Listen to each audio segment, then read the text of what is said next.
вот такой вид на завтрак. Красота.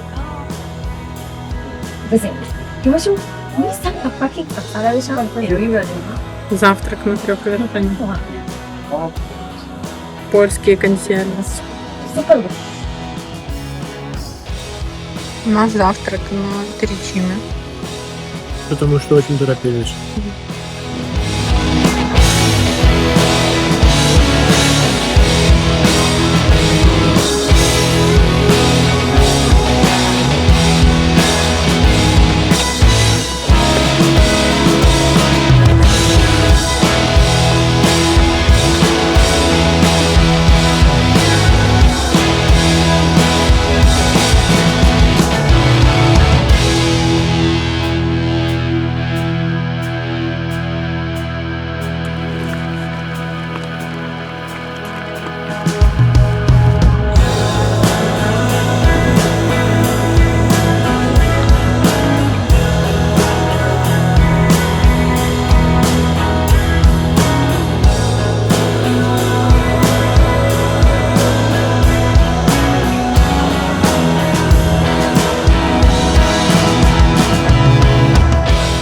Привет! Мы на 3 вершинах в Италии, и здесь очень много людей.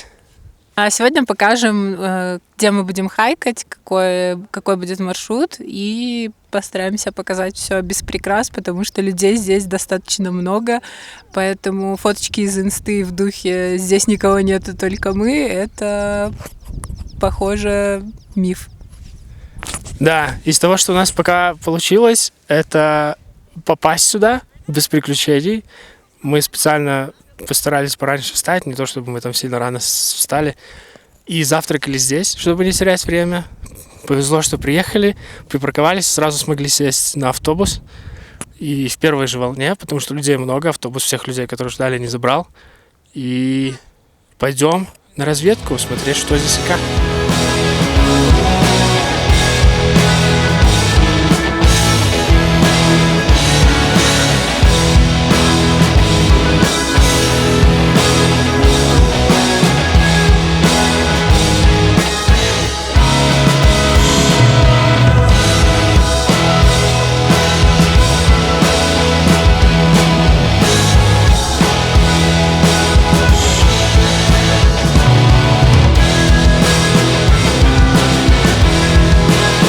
Пришли на небольшой перевал сбоку от 3 вершин. Здесь прямо вот они позади. Там все фоткаются. Прошли мимо одной хижины, хотели там попить кофе после завтрака, но она закрыта. Разочарование. Но у нас есть кофе с собой, так что все не так плохо. Хайк вообще несложный. Проходят тут люди чуть ли не в шлепках, в обычных кроссовках, в шортах. Короче, все, кому не лень, с детьми, с собаками, с младенцами, поэтому если хочется приехать, то до этой точки вообще спокойно можно дойти, и, скорее всего, даже круговой хайк можно сделать вообще без проблем, потому что здесь действительно все очень просто, но при этом нужно учитывать, что очень много людей, но горы топ, особенно вот на этом перевале очень красивый вид, не только на 3 вершины, которые сзади, но и вокруг, справа, слева можно увидеть красивые горы, так что рекомендую.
Пришли мы вон оттуда, там, где край этих 3 вершин. Там мы попили кофе, прошлись. Здесь по дорожке. На самом деле не так сложно. Дальше есть варианты. Можно много куда пойти гулять. Можно просто пойти по кругу эти 3 вершины по вот этому маршруту и вернуться к началу туда, где автобус забирает людей, либо парковка, если вам повезло. Еще одна хижина. Значит, посмотрите, сколько здесь людей.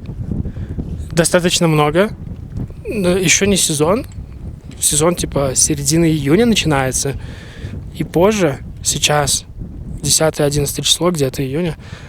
Ну, в общем, почему-то итальянцы решили, что еще рано открывать. Все эти хижины закрыты, людей много, все хотят туда попасть. Кто-то бы зашел, покушал, кто-то бы зашел, кофе взял, пиво, все что угодно. Но итальянцы решили еще пока что не открываться.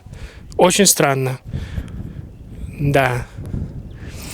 В общем, мы залезли сюда повыше, чтобы меньше людей, немножечко пофоткать здесь, поснимать. Красиво. И, наверное, сходим в те пещеры и будем двигаться назад. По кругу мы не пойдем, у нас другой план. Надо зайти еще на одну фототочку, которую мы тоже покажем. Такой план на ближайшее время. Чтобы снять красивые кадры с платьем, платье нужно в гору притащить. Покажи платье.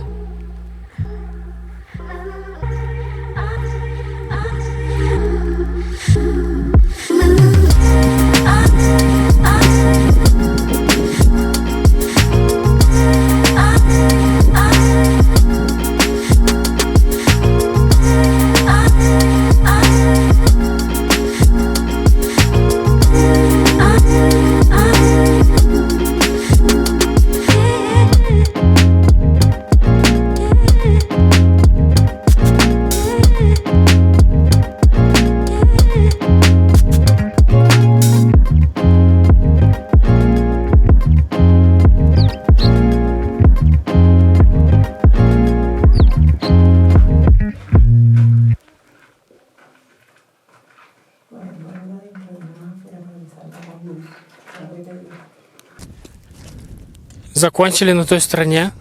Идем обратно. Очень надеемся, что в первой хижине можно будет поесть. А пока вот такой красивый вид у нас по пути.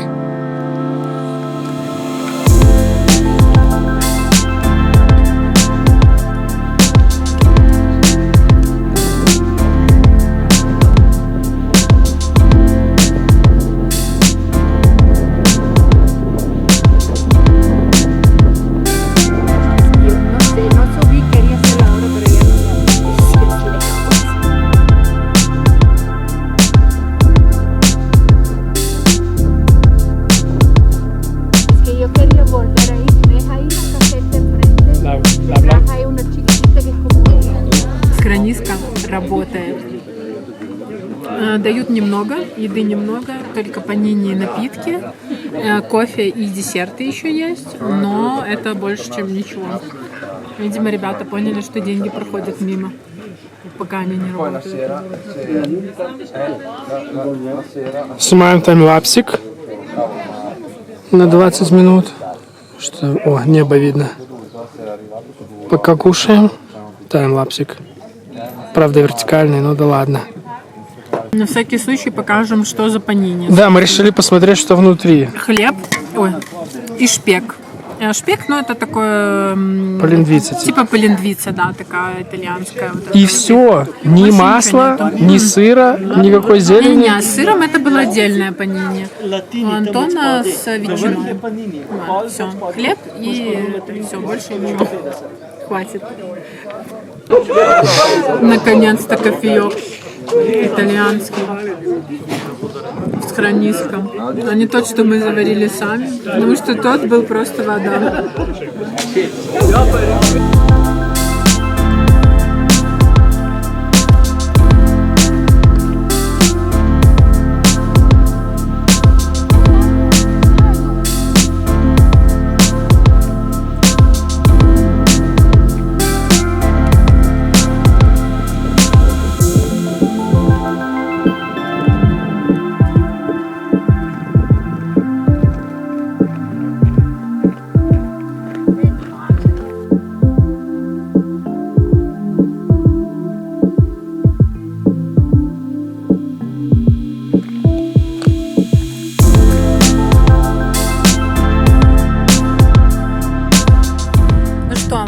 сошли с основного маршрута, по которому ходит основная масса туристов, когда приезжают на Тричиме.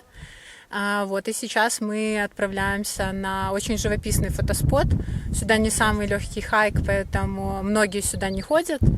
Вот, но место топовое. Да, это позади первой хижины. Я бы не сказал, что хайк сложный, если честно, он все еще простой. Но, наверное, люди уже там погуляли и устали, потому что сюда единицы доходят. Собственно, спот вот с этим видом. Это один из моих любимых видов вообще, где бы то ни было. Вот. Пойдем сейчас смотреть, очередь занимать, наверное, чтобы там пофоткаться, может быть, полетать на дроне и снять что-то красивое.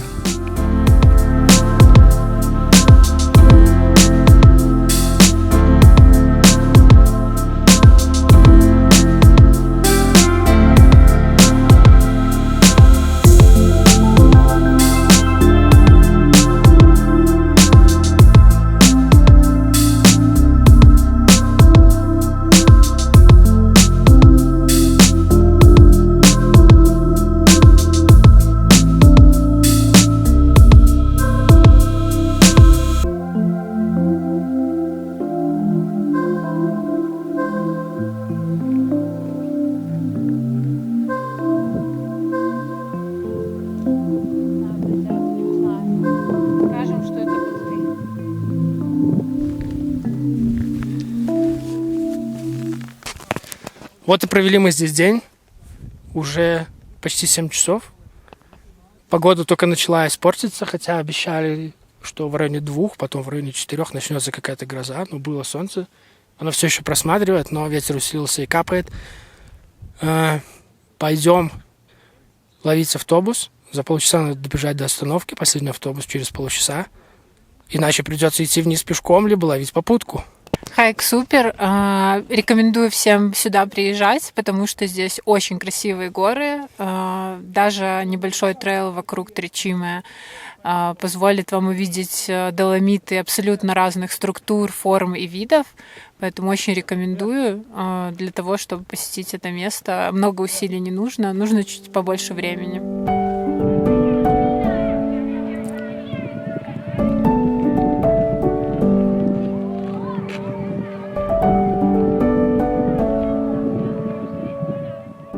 Вот даже пески гуляют. Возможно, им даже нравится. Хороший какой. К вечеру, конечно, подзатянуло. Это те самые 3 вершины. И вот под таким облаком. Но мы все увидели. Все было очень красиво. Так, похоже, мы успели на последний автобус. Людей немного. Автобус еще только наполняется.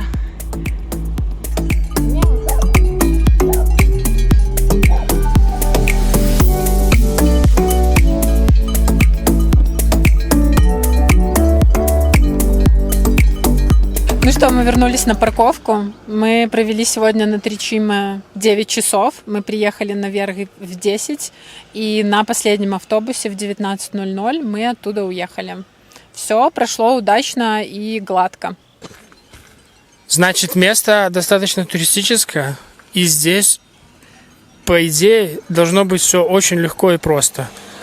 Особенно, когда вы там наверху. Там есть где поесть. Там есть где набрать воды, туалеты. Там, где мы были, наверное, самое большое расстояние между этими хижинами — это час. Есть дальше, но вот вокруг, когда гуляете, они очень прям плотно. В этот раз, конечно, они еще не были открыты, но там в этом плане должно быть легко. Очень легко туда собираться. Одеть можно прям шорты, любые ваши любимые кроссовки и вперед. Главное защититься от солнца. Если солнечный день, от дождя. Если день дождливый, обычно просто можно взять дождевик и вперед. Или пончо. Есть нюансы с тем, как туда добраться. Есть 3 основные момента, 3 возможных варианта, как это сделать. Первый – дойти туда пешком. Очень много хайков вокруг этих 3 вершин. Можно прийти с любой стороны, но самое популярное направление – это в городочке Миссурино оставить машину. Это 14-16 евро за день паркинга. И пойти пешком. Туда идти около 2 часов, около 5 километров. И набор высоты 600 метров. Это достаточно теплый такой подъем. То есть хороший подъем. Это не прогулка по парку. Вот. Второй вариант, оптимальный, на мой взгляд, это приехать туда на машине. Но с ним тоже есть нюанс. Нужно бронировать парковку наверху заранее. Желательно за неделю, а то и раньше. Я думаю, что в сезон здесь с этим будет большая проблема. Это будет стоить 30 евро, но если вас в машине двое, это уже дешевле, чем другой оставшийся вариант. Третий вариант, это если вы не успели забронировать, приезжаете на парковку в городочке Миссурино. Это вот, как я говорил ранее, 14-16 евро за день парковки. Приезжайте рано. Во-первых, чтобы было место на парковке. Во-вторых, вам нужно от этой парковки сесть на автобус. Автобус прямо здесь. Прямо от нее идет. Тут вообще супер изи его найти. Сложность с другим. Сложность с тем, что на этот автобус очень много людей. Билет можно купить электронный через приложеньку. Это чуть быстрее. И да, здесь есть касса. Можно купить билет в автобус на кассе. Такой билет на человека стоит 10 евро. Он на сутки, то есть и туда, и назад. То есть если у вас двое в машине, это получается, если через Easy-Park платить 16 евро плюс 20, 36. То есть если вы придете наверх, уже дешевле будет. Парковка будет за 30 за машину, а не за каждого человека в автике. Приезжать советую заранее. Мы сегодня сюда приехали около 9 утра, и люди уже были. Я бы хотела сказать, что, наверное, все, что можно сделать онлайн, лучше делать онлайн. Даже если касаться билетов, это все сокращает время нахождения где-то, потому что даже когда мы сегодня приехали на парковку, отдельная очередь была за покупкой билетов. И, грубо говоря, если приходит автобус, то вы еще продолжаете стоять за покупкой билетов. Поэтому, то есть можно скачать приложение, купить в приложении, активировать этот же билет в приложении и сразу пойти на автобус и сесть. Плюс этого билета в том, что он активен весь день. Есть два варианта истории с автобусами. Есть шаттл, 444 номер, и вот автобус, на котором мы ехали, Доломиты Бас. Вот он как раз-таки стоит 10 евро на весь день, и мы съездили на нем и туда, и назад.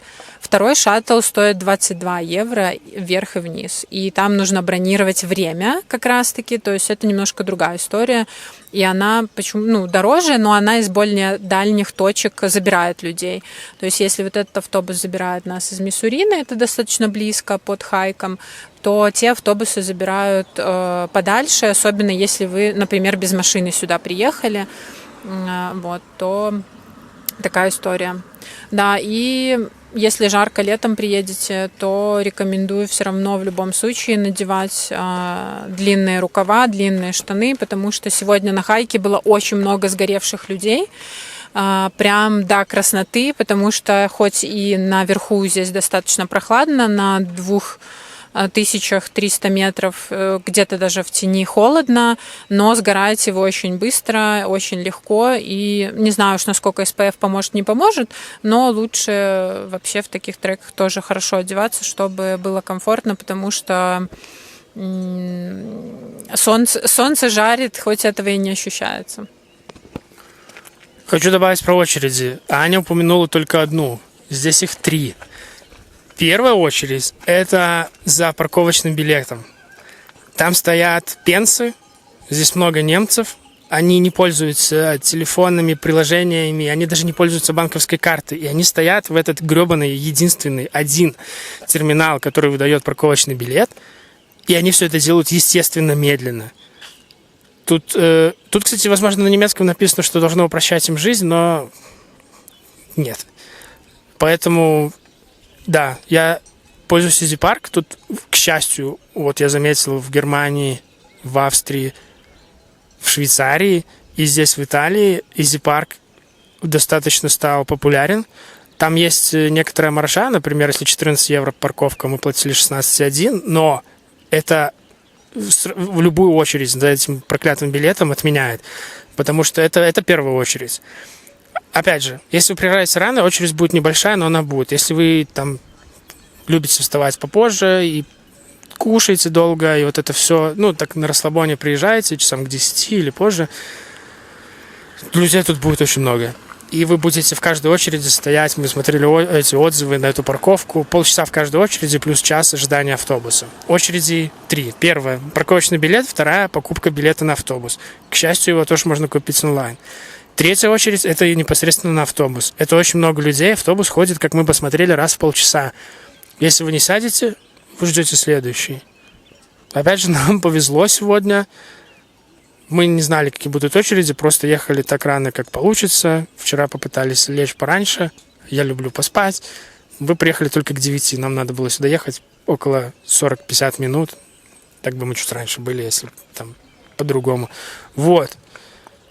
Такие рекомендации. Покупайте билет онлайн, тикет на парковку онлайн, если вы на машине. А лучше заранее бронируйте парковку наверху, и вы просто избежите вот этого всего. Вот, супер. Называется Refugio. Да, там Auronza.info, и там вся информация. Сайт Auronza.info, все так. Называется Refugio di Auronza, по-моему. И там, если возьмете паркинг, вы избежите кучу головной боли. Вообще. Просто приезжайте на машине, если вы путешествуете на машине. И просто как свободный, счастливый человек в любое время уезжаете, не ждете никаких автобусов, никаких очередей. Супер топ. Сегодняшний день путешествий наш завершен. Место классное. Хоть есть нюансики с тем, как туда добраться. Очень красиво во все стороны. Там действительно во все стороны красиво. Потому что оно высоко. Видно много соседних гор. Если приходят облака, вообще кайф. Место классное. И хороших вам путешествий.